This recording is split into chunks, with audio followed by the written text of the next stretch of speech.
Appreciate y'all coming. First, I want to just introduce King Hill, who's with us today. And King, we really appreciate you coming by the university today and seeing us. And you mean a whole lot to this university, so it's exciting to have you in attendance today. Thank you. Hope to see you around here a lot more. I'm going to try to do that. Good. Pencil across the street. All right, we need you around here. Obviously tough loss Saturday one where we really, did some things extremely well, especially offensively. I think had over 500 yards of offense, had 49 points, but we had 4 turnovers in the first half that were just absolutely the difference in that game. One of the turnovers was in the red zone where we'd scored the play before, a little option to Sam, got called from hold, and we fumbled the next snap. Thought Taylor Cook came in late in the second quarter and played solid in the second half. Even at the end of the game, let us down the field. Had an opportunity to win it on the last play of the game. We didn't make the play. Defensively, first half with those 4 turnovers, gave 2 short of field. Second half really settled in. Gave 7 points up in the third quarter, 9 in the second, but one was a 73-yard run, 73-yard pass right when we had gone up into that game. And proud of the young men for playing hard. We just have to continue to stick together. We got to learn to rely on technique and fundamentals, and even in the hard time of games, and that's some things that we're not doing. We're abandoning our technique too early, and we've got to learn to depend and trust that. I thought our special teams play with Charles Ross. He had some amazing returns. Kyle had 1 punt for a 46-yard net. Like I said, that one hurt because we were in it to the last play of the game and really fought back to that point. It was good to see some of the individual efforts too, like Jeremy Eddington, the freshman, come in and play the way he did. And when Travis Bradshaw went out in the second quarter, Xavier Webb really stepped up big and played well for us. And that's what we got to do. We got to continue to have players step up and make plays and just. I know where we are in the program, but we need to play as well as we can against East Carolina. And, I think if we do that, we'll have an opportunity to win that one. They're scoring 38 points a game. They've struggled on defense, and, we need to make them miss some turns and try to win one at home. The exact opposite of last week in terms of the attitude of the team. What was key and what was said at halftime to give those guys the inspiration to come back from the deficit and make a game of it? I think it was really at this halftime in MK, they knew it was just what we had done to ourselves and the mistakes we made, and that if we eliminated mistakes and played hard, that we could be in that one. I think it was 38-21 at half with 4 turnovers. Tulane never stopped us; we'd stopped ourselves. So much of what you guys wanted to do this season on offense fell apart for various reasons. But to see it all kind of come together on Saturday, what does that mean for you as you get ready for these last 2 games? Well, the exciting thing is for me, tough to lose, but it's exciting to see these young men stick together and to continue to play as hard as they did on Saturday and to practice as well as they did last week. There's new faces appearing all the time, and I think everybody's here doing the absolute best that they can. You mentioned Charles Ross. Surprised at what he was able to do, or do you think long term that could be a viable position for him on the kickoff return? You and I both know how talented Charles is, and that he's had a tough year. And I think that Charles is maturing as a player and learning that to play in college, you got to play hard every play. And I think that's what he showed us what he's capable of as a running back and capable as a returner. And as long as he plays with that type of effort, I think there's big returns in him.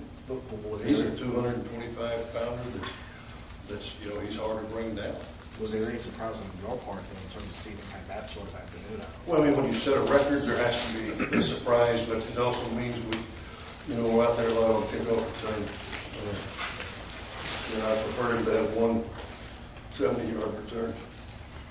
But it was good to see Charles running tough and running over people, and you know, earlier in the year it was one hit that was bringing him down, and the best thing to watch in that video is actually MK when he doesn't have the football in his hand, when you see how hard he's leading up in the shoot for Denzel. I mean, he really wreaks some havoc.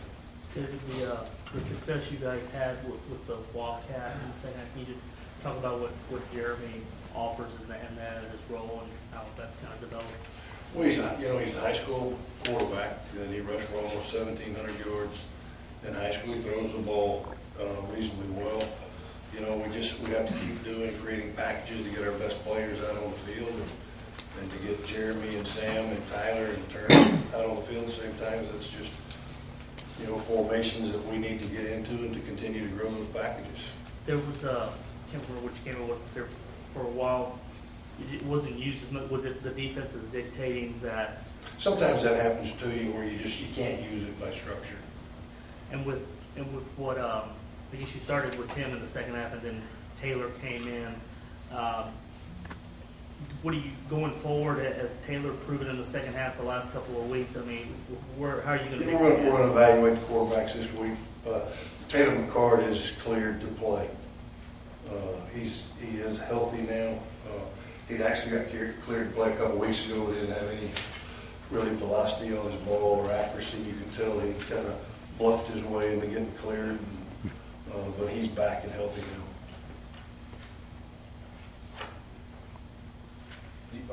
When you get back to Joseph's point about the Wildcat, I know you guys have spent a lot of time hoping to be in a position where you can utilize all those running backs.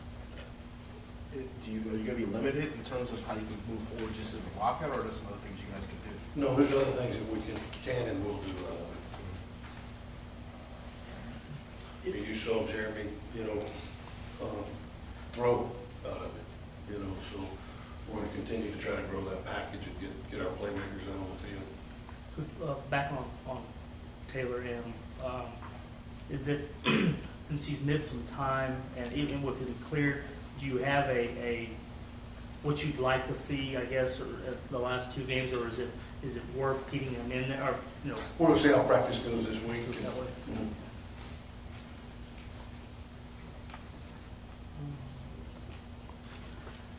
Coach, can you take me, I guess, the last offensive play, just take me through it, please.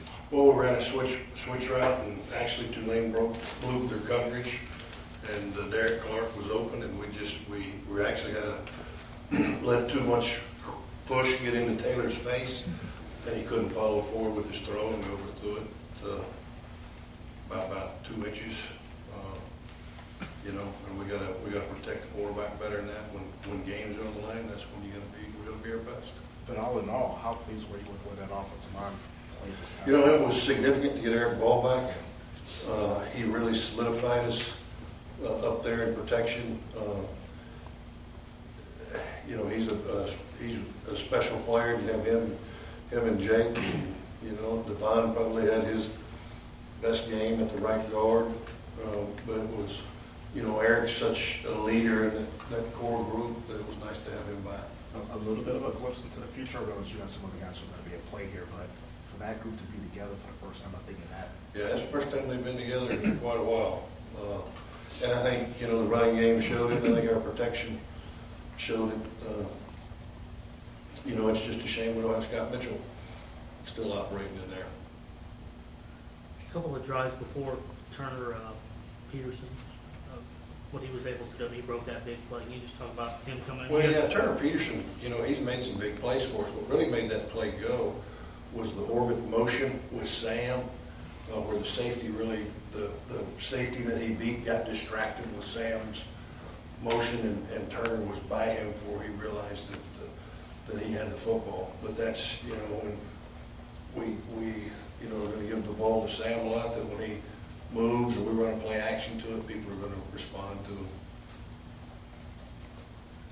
With Nick, and we talked about it after the game, how you said it was uncharacteristic the last few games he hadn't had. When you talked to him at halftime, or when you did it, what was his mood? I mean, he understood what was going on. Right. I mean, he knows that he's got to make plays. It was, we have a lot of confidence in Nick. That was You know, he had eliminated his interceptions up until that point, you know, and I thought he had worked through that. You know, he's a talented kid. It appeared he just had trouble in football, as we've talked before. Sometimes you gotta have a short memory, and you gotta put it behind you. And I think he just had a hard time letting it go. Did you see a little bit more of the Taylor Cook you guys have wanted to see in a game situation this past week? Yeah, and you also see he hadn't played a lot at times too, but Taylor did some nice things for us, and he's actually let us down the field and scored, you know, in the Tulsa game there in the second half. So, you know, he's done some good things for us. Does that add to the difficulty in terms of the decision you have to make? Because you recognize that he can bring some things to the table that may be. Yeah, it's all, you know, like I said, we'll see those great week practice, and we'll make a decision, and we'll evaluate, you know, every quarterback in the program. And, you know, we may give Jeremy Eddington 80 snaps at quarterback. We'll see if he can really throw today.